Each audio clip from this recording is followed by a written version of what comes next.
اللهم صل وسلم وبارك على سيدنا محمد وعلى آل سيدنا محمد. ازيكم حبايبي؟ عاملين ايه؟ يا رب دايما تكونوا بألف خير وصحة وسعادة.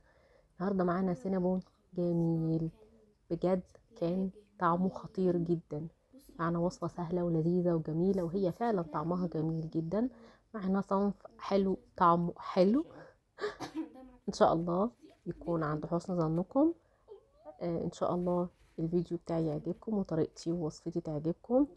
وهو كانت وصفته بسيطة وجميلة جدا، وتحمير وسواه، وسبحان الله كانت قرفته حلوة جدا جدا. هو بس انا حابة اوريهولكم، هو كده كان استوى وطلع. انا بوريهولكم، بصوا هو طري ازاي، حتى اللي متحمرة شوية طرية ومستوية من تحت برضو متحمرة حلو.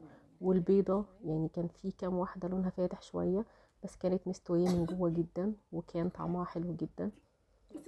ان شاء الله تشوفوا الفيديو، هنزله لكم على القناه، واكتبوا لي في التعليقات لو عاوزين تشوفوا الوصفه كامله. منتظره تعليقاتكم واللايك والشير والسبسكرايب لمنوعات كوكي. بصوا كانت قد ايه هشه وطريه. بصوا هو كان سخن والله، انا كنت بمسكه بالعافيه، بس كانت حلوه قوي وسهله وخفيفه. بصوا التحمير بتاعها كان طعمها خطير. وكنا عاملاها يعني كنت عاملاها بصوص الشوكولاته، الولاد بيحبوا صوص الشوكولاته، فكنت حاطه لها صوص الشوكولاته. بجد كان حلو جدا جدا وكان خطير.